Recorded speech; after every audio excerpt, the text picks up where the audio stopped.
बोल गंगा मैया की।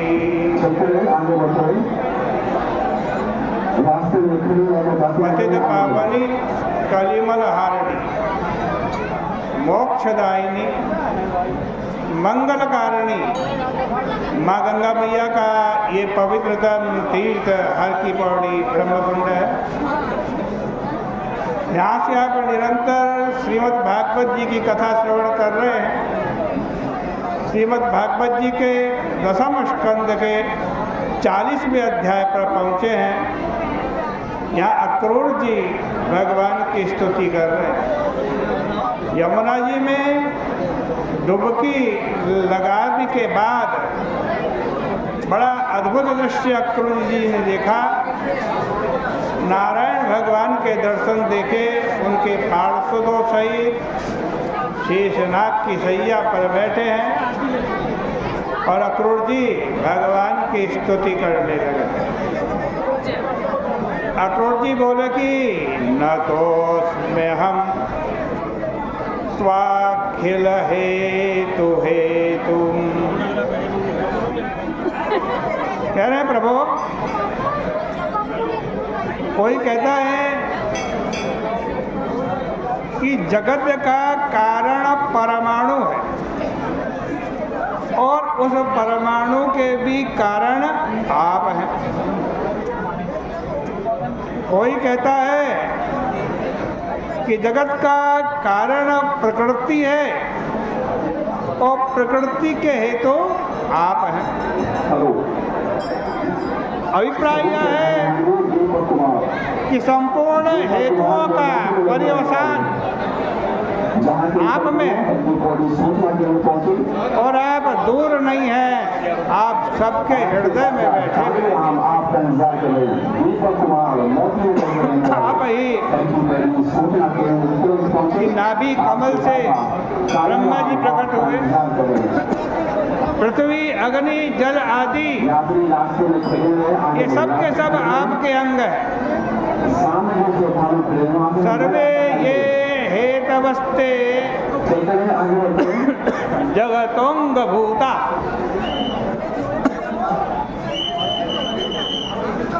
जैसे ब्रह्मा जी आपके स्वरूप को नहीं जानते क्योंकि वे तो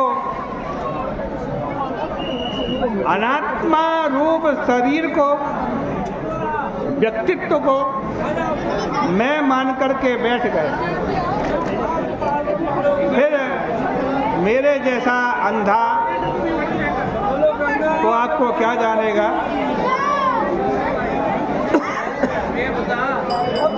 योगी लोग महापुरुष के रूप में आपका ध्यान करते हैं। कई लोग साध्यात्मक, साधिभूत और साधिदेव इस विद्यात्रयी के द्वारा यज्ञानुष्ठान करके आपकी आराधना करते हैं। जब वो लोग यज्ञ करते हुए इंद्राय स्वाहा ऐसा बोलते हैं ना, तो प्रभु वो आपका ही नाम लेते।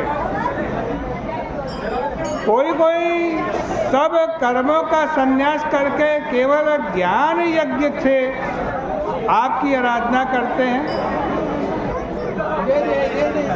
उसमें न आग जलानी पड़ती है, न सुरवा शुल्क की आवश्यकता पड़ती है। और निवृत्ति परायण जो है वो ऐसे ही आपका ध्यान करते हैं। कोई कोई पंचरात्र की रीति से बहुमूर्ति के रूप में आपकी आराधना करते हैं और कोई शिव रूप में आपकी आराधना करते हैं। बात यह है कि देवता का नाम चाहे कुछ भी हो, उसका आसन चाहे कुछ भी हो और मार्ग चाहे कुछ भी हो, इससे कोई मतलब नहीं है। वास्तव में तो सर्व एव जजन्ति त्वाम सर्वदेव महेश्वरम।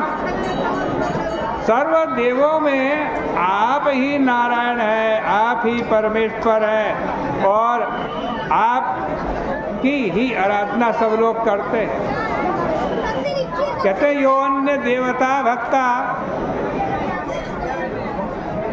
जो अन्य देवताओं के भक्त हैं भगवान नारायण को छोड़कर, कि ये प्यन्य धिय प्रभो, लेकिन भले ही कोई किसी दूसरे देवता का भक्त हो और यह समझता हो कि उसके आराध्य कोई दूसरे हैं, परंतु असल में बुद्धि मात्र भेदो न वस्तु भेदा। बुद्धि मात्र का मात्र भेद है, वस्तु का भेद नहीं। यथा द्रिप्रभवा नद्यः परजन्या पूरिता प्रभो विशन्ति सर्वतः सिन्धुं तदवत्त्वां गतयोऽन्तवः। भागवत जी कह रही, जैसे नदी पर्वतों से प्रकट होती है, वर्षा से भर जाती है और अंत में जाकर के क्या मिलती है? समुद्र में मिलती है। वैसे ही जितनी गतियां हैं, जितने संप्रदाय हैं, जितने भी ग्रंथ हैं, वे सब अंत में जाकर प्रभु आपसे ही मिलते हैं। देखो शिव आज महिम्न स्तोत्र में कहा गया है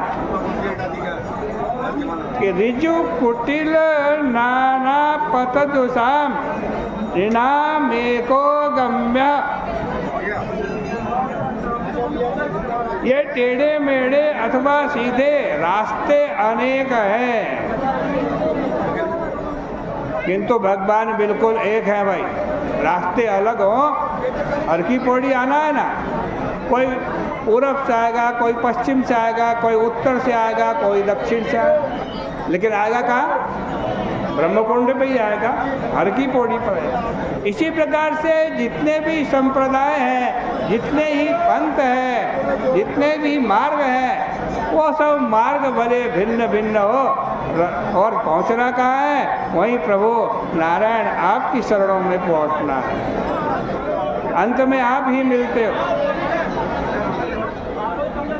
देखो मैंने किसी जैन ग्रंथ के अंदर पढ़ा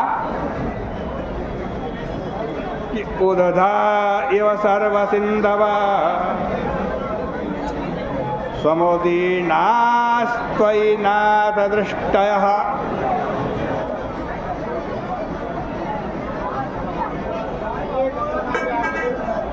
इसका अर्थ है बोले गंगा मैया की।